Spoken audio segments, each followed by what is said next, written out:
Et oui, on part pour 5 jours dans une guinguette, une petite restauration rapide dans une cité médiévale, dans la ville fortifiée de Brancillon, située dans le département de Saône-et-Loire, entre Chalon-sur-Saône et Mâcon. Des amis me proposent de tenir leur buvette pendant qu'ils prennent un peu d'air frais dans les Alpes avant la saison. Alors je me suis dit qu'un petit reportage sur Brancillon et sur les plats que je vais préparer là-bas serait une bonne idée à partager. Alors, prenez votre petit verre d'Hippocrate, on part en croisade.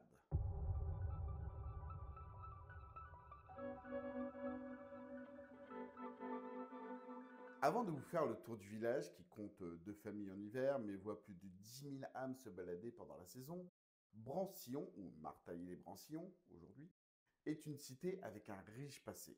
On retrouve les premières traces de l'homme à l'âge de bronze, où on a récupéré des poteries de cette époque. Au Xe siècle, le château commence à voir le jour, en partie tenu par la famille Gros, puis par la suite par les ducs de Bourgogne. Mais on y revient plus tard. Ce que je veux surtout dire, c'est l'ambiance de ce petit patelin. J'en suis tombé raide amoureux. Il faut savoir que j'adore les cités médiévales et celle-là est vraiment pas mal entretenue et cela surtout grâce à l'association La Mémoire de Brancillon et par la famille de Murard qui est adorable et très accueillante.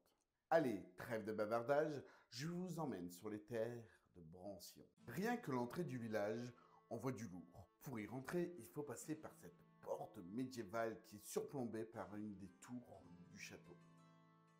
C'est bien la première chose que l'on voit, c'est ce château imposant dont la tour s'élève à plus de 20 mètres de haut.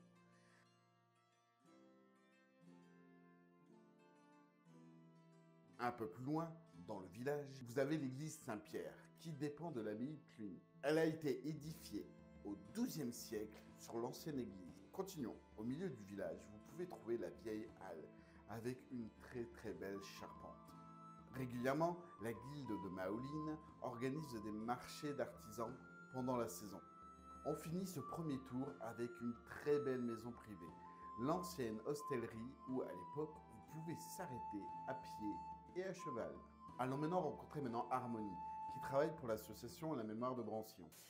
Le château de Brancillon donc, a une histoire assez longue puisque les bases de construction datent du 9e et du 10e siècle. L'occupation humaine est beaucoup plus ancienne sur le site de Brancillon, mais le château lui-même, l'histoire du château fort, voilà, commence au 10e siècle. On a une mention écrite d'un castrum brancédunum, d'un château fortifié ici, des archives conservées à Cluny qui datent du milieu à peu près du 10e siècle. On va avoir ici des familles assez importantes qui s'installent, qui vont développer la seigneurie. Et à partir du XIIe siècle, la famille de Brancillon, des seigneurs qu'on appelle les seigneurs gros de Brancillon, qui sont des seigneurs assez importants dans la région, s'installe ici.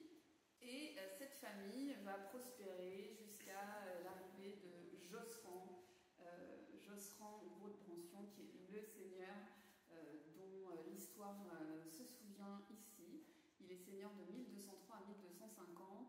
C'est un grand seigneur pour la seigneurie. Il va développer beaucoup les terres et le commerce ici. Et puis, il va partir en croisade en 1248 avec Saint-Louis. Il part en Égypte et Josserand mourra lors de cette croisade. Ce sera la fin de la seigneurie de Brancillon, puisque son fils, endetté, devra vendre les terres de son père au duc de Bourgogne. Le château deviendra donc une préfecture ducale, en quelque sorte, gérée par un sénéchal. Au niveau des constructions dans le château, on a donc certaines parties qui datent de l'an 1000, beaucoup de vestiges qui datent du XIIe et du XIIIe siècle, entre autres le donjon, qui est quand même la pièce maîtresse du site, qui s'élève à 20 mètres et qui offre une vue magnifique sur la région. On a également un très beau palais gothique du XIVe siècle qui nous montre de belles fenêtres gothiques polylobées et qui nous vient des ducs de Bourgogne. Ensuite, il y a d'autres constructions un petit peu plus tardives qui, pour le moment, ne sont pas visibles lors de la visite, mais qui devraient bientôt être rajoutées au circuit pour les visiteurs. Suite aux fouilles archéologiques qui ont été faites, bientôt voilà, on pourra faire le tour complet du château et observer des plateformes Donc après les ducs de Bourgogne, le château va être propriété du roi de France jusqu'à la Révolution française. Et à partir de la Révolution française, il sera une propriété privée qui sera vendue et revendue un certain nombre de fois. En 1860, ce sera la famille de Murat qui en fait l'acquisition. Le comte de Murat va faire de gros travaux, entre autres sur le donjon, pour préserver ce qui reste du château de Brancion qui était à l'abandon. C'est toujours cette famille qui possède le château aujourd'hui, mais le château est géré par une association pour aider entre autres dans le financement des travaux et des fouilles archéologiques. L'association La Mémoire Médiévale qui soutient donc les propriétaires dans la gestion du château depuis 2005. Merci beaucoup. Recoucou, je tiens quand même à remercier Harmonie et l'association pour avoir pris un peu de leur temps pour me parler du château. N'hésitez pas à venir les rencontrer, ils font un travail formidable. Petit mea culpa, je n'ai pas pris mon micro pour cette semaine, je l'ai oublié. Donc la qualité du son est donc horrible. Allez, repartons visiter un peu le village. Quasiment toutes les rues sont charmantes à Brancion, avec de belles et vieilles maisons. Et surtout, ne cherchez pas à acheter, il n'y a rien à vendre, on a déjà regardé. De plus, au village, vous avez le droit à 2 spots pour profiter de la vue qui est épouse, surtout lorsqu'il fait beau. Justement, près de ces vues, il y a l'église. Elle est actuellement en travaux, mais vous pouvez quand même profiter des belles fresques médiévales et de quelques tombes, dont celle de Josserand de Brancion. Vous savez, celui qui est mort pendant les croisades.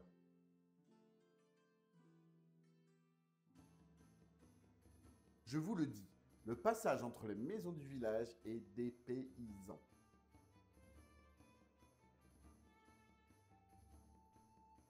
Allez, il est temps d'aller à la guinguette.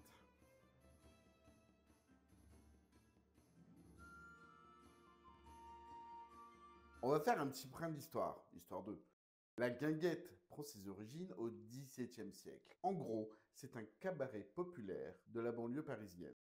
Ces dernières se distinguent des simples débits de boissons en proposant des bals musettes. Vers la fin du XXe siècle, ces guinguettes, qui sont souvent situées au bord de l'eau, commencent à décliner à cause d'une interdiction de pouvoir nager dans les rivières. Il faudra donc attendre 1980 pour que leur réputation remonte en flèche. D'ailleurs, le mot guinguette vient de guinguet, qui désigne un petit vin blanc aigre et bon marché produit en Île-de-France. Aujourd'hui, les guinguettes sont souvent des restaurants éphémères et estivaux. Et on en trouve aussi beaucoup sur des péniches par exemple. Bref, la guinguette d'Emma est une petite restauration ouverte en saison qui propose des bières locales, des boissons, mais aussi de quoi se restaurer. Avec des paniers bien garnis et de bonnes crêpes sucrées ou salées, selon vos envies. Alors, je pensais me filmer un peu plus lors de mon passage en cuisine. Mais pris par le temps et le travail, je n'ai pu filmer que quelques étapes de fabrication. Allez, on y retourne. Il faut savoir que le cuisinier habituel est Yo, ou Wood Panda, artisan à côté qui taille le bois comme personne et fait aussi des panini généreux comme le personnage. Bon, ok, il n'y a rien de sorcier dans la conception d'un panini.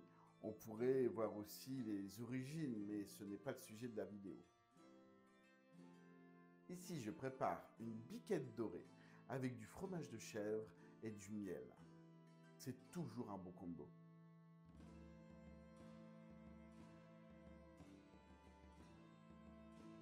Ensuite, une petite crêpe généralement faite par Emma.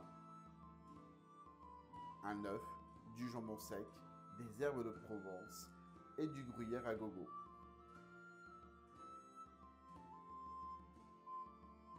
Je cuis de chaque côté et on sert à nos clients affamés.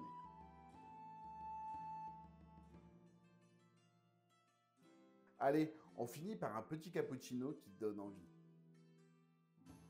C'est vraiment con que j'aime pas le café.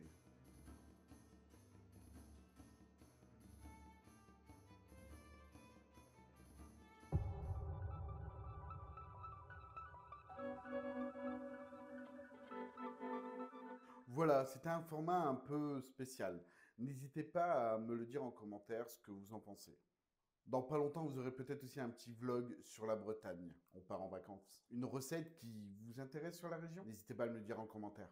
D'ailleurs, je viens de me rendre compte que la chaîne a déjà 6 mois. Merci à tous de me suivre. Vous êtes génial. Et pour m'aider un maximum, pensez à vous abonner, à liker les vidéos et si possible, à les regarder en entier. Une bonne partie de ceux qui regardent la vidéo ne sont pas abonnés. Alors je compte sur vous, ça nous aide énormément. Il faut savoir que ma chaîne YouTube ne grandit pas uniquement grâce à moi, mais c'est surtout grâce à vous et à votre fidélité. Allez, pour la prochaine recette, on reste en Bourgogne. Avez-vous une idée de ce que je vais vous concocter? Je vous dis donc à la prochaine, cuisinez bien, c'était Jérémy et à bientôt les histoculino-curieux.